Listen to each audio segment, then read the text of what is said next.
Sur ce point de presse du représentant résident du Fonds monétaire international, Gomez Agou, a fait le point du dernier rapport du FMI, notamment sur la situation budgétaire au Gabon. Jean-Augustin Djengui, Louis Bestar Lenyongo.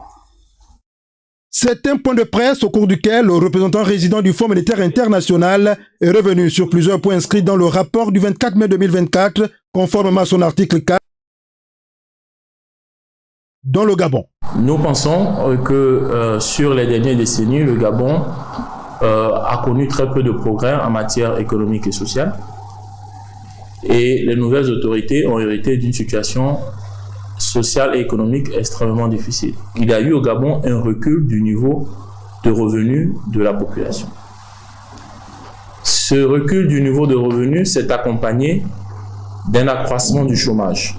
À la mauvaise gestion des ressources pétrolières et minières s'est ajouté le manque de transparence et un endettement très rapide au cours des décennies qui nous ont précédés. Quelles sont les priorités auxquelles les autorités de transition doivent faire face? La première priorité, c'est la question de la transparence. La deuxième, c'est la question de la soutenabilité budgétaire. Et la troisième priorité, c'est la question de la diversification de l'économie.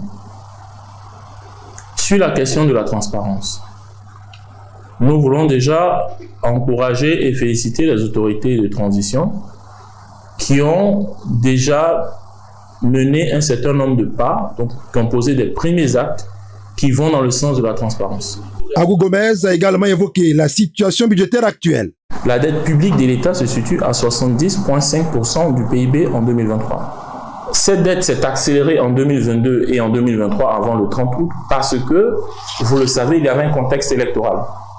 Donc il y a eu un certain nombre de dépenses, par exemple de dépenses extra-budgétaires, c'est-à-dire des dépenses qui ont été faites en dehors du budget en 2022, en 2021 et en 2023 dans le cadre des élections et qui n'ont pas été faites dans le cadre du budget.